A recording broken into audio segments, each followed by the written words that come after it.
So class, next theorem is the maximum power transfer theorem. So maximum power transfer theorem means that we have a source. Suppose we have a source. We are saying that it is generating P megawatt of power.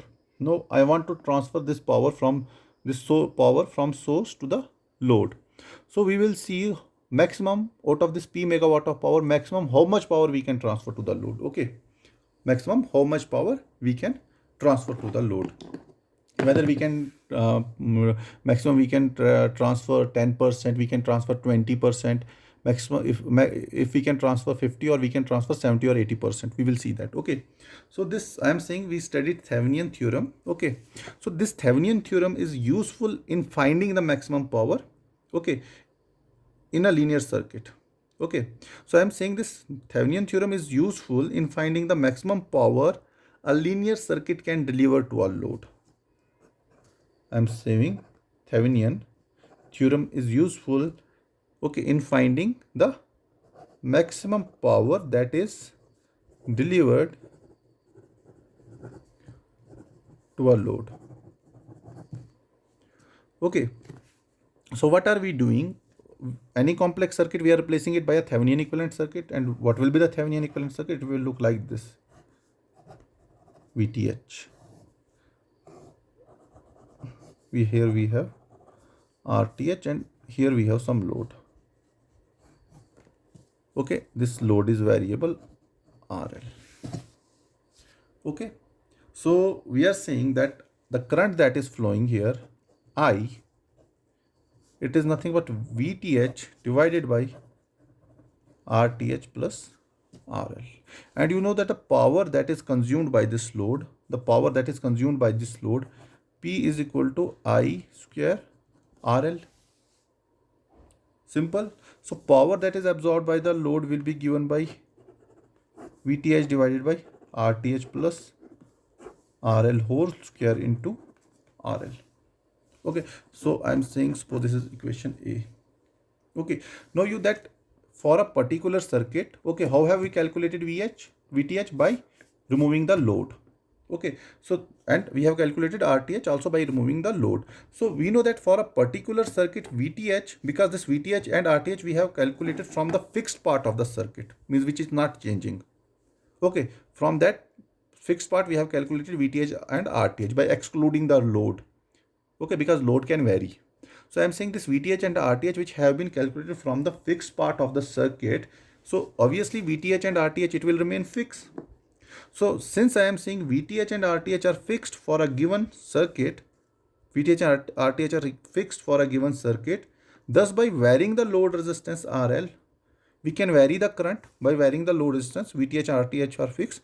So I can vary the current by changing the load resistance RL. Okay, if the load will change, RL will change, current will change, the power here will change also. Okay, so therefore I am saying the power will change as well. So if I will draw a graph of load resistance versus power, I will get a graph like this. Okay, this is my, suppose I am saying this is my load RL and this is my power. Okay, so the graph will look like this. Okay, so here load was 0 at this point. So power was also 0. So at this point, if you will see, at this point, the power is maximum at this point. So I can represent this by maximum power point, P max. So when this power will be maximum? This power will be maximum when load resistance will be equal to RTH. Okay, so we are saying that power delivered is small for small or larger values of RL. So, okay, what I am saying, if the value of RL is small, means it is 0. If you will see, this is from 0. If you will move this side, okay, so the power will increase. A stage will come when RL will be equal to RTH, maximum power will be there. Maximum power transfer will take place. So if we will increase the load further more than RTH, again the power will decrease. Okay, so we are saying that power delivered is small for small or large value of RL, but maximum when RL equal to RTH. Okay, so this condition is known as the maximum power transfer, that when RL is equal to RTH. So I am saying since VTH and RTH are fixed, so let us this so, and I am saying this P changes with change in load resistance RL. Okay, so for maximum power transfer, what we do, we take the derivative of P with respect to RL and we equate it to 0. Okay, so to obtain maximum power, we differentiate P with respect to RL and we will equate it to 0. So the equation will look like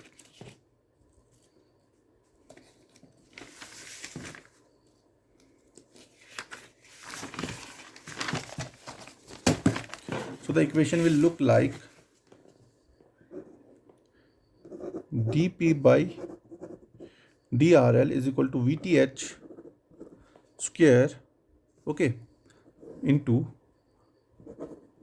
RTH plus RL square minus means this into derivative of this minus this RL into derivative of RTH plus RL ka whole square. So it will be twice RTH plus RL, okay, divided by denominator square.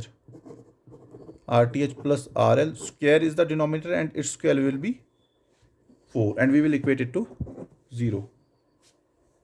Okay, if you will equate it to 0, you will get that RTH plus RL whole square is equal to twice RL into RTH plus RL.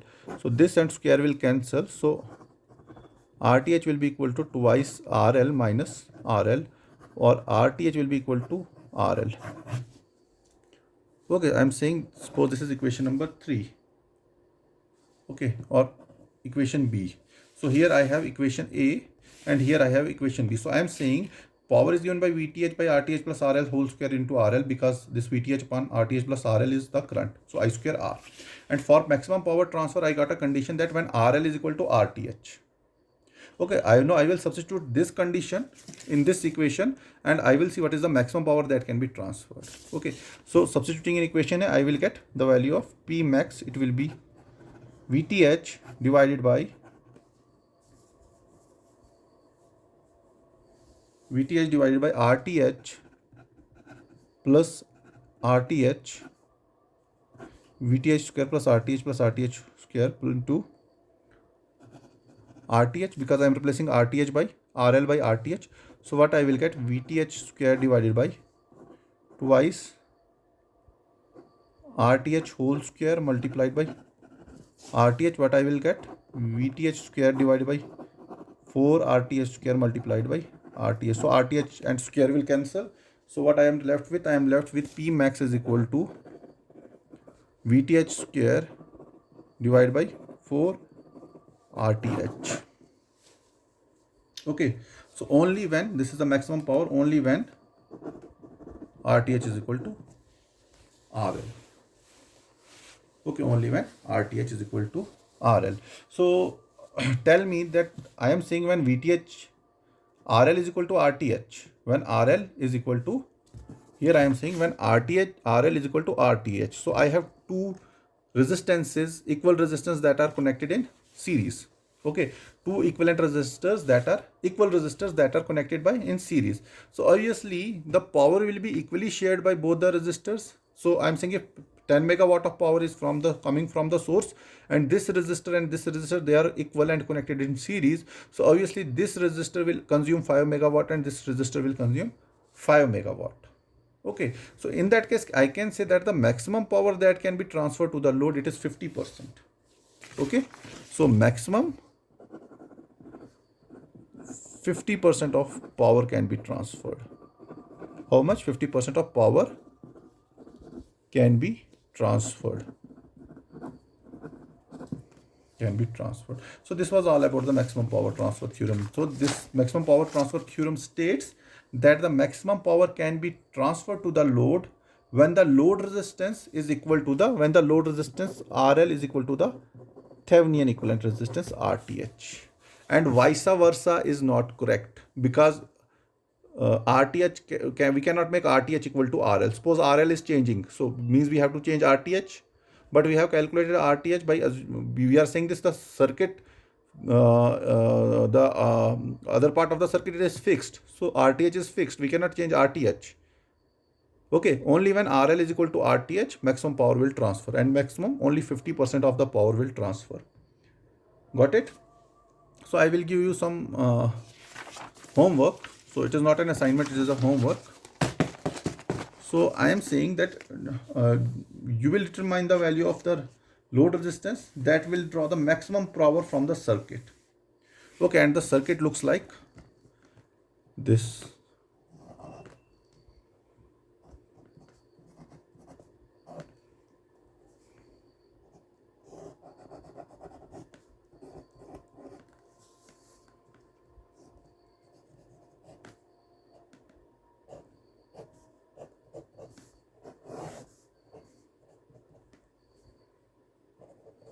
Vx. I am increasing the complexity of the problem. Okay, so this is 30 ohm and this is 120 ohm. So here I have a load resistor RL. So you have to calculate the value of the load resistor RL that will draw maximum power from the rest of the circuit. Okay, so we are given that this is 9 volt, 60 ohm, 120 ohm, 30 Vx, 30, and this is Vx. Vx is the drop across the 60. So calculate the value of the RL that will draw maximum power from the source. Obviously you have to calculate VTH first, RTH. Okay, so for I have explained you what is the procedure to calculate the RTH when you have dependent sources in the circuit. Okay, so plus one more assignment. So I told you to solve the circuit using Thevenin circuit. There is one more theorem that is called as Norton's theorem. So what is the difference between Thevenin and Norton theorem? There is in case of a Thevenin theorem, we are representing the equivalent circuit by a voltage source in series with a resistor. However, in case of a Norton's theorem, we are representing the circuit by a current source in parallel with the resistor. Okay, and this is the load RL, this is RN, this is IN. Norton's current, Norton's resistance, and load resistance. So method to calculate the Norton resistance and Thevenin resistance, it is same. So means whatever is the method to calculate RTH, same method will be used to calculate RN. However, the method to calculate IN is slightly difficult. Not difficult but different. So for calculating VTH, what were you doing? You were removing the load and making it keeping it open circuit. Okay, however, for the Norton's current, what will you do? You will replace the load by a short circuit. Okay, what I am trying to say here. Okay, let me take the problem which we were solving. The first problem was dependent source.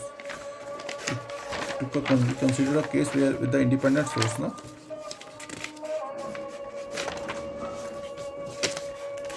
I'm not able to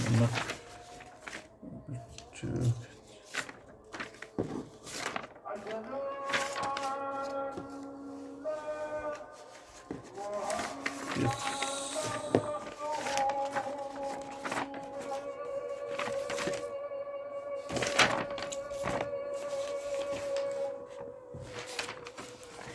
Okay, suppose this was the problem. So I am saying Norton's resistance and Thevenin resistance, they are calculated in the same manner. Means they both resistances are equal. RN and RTH are equal.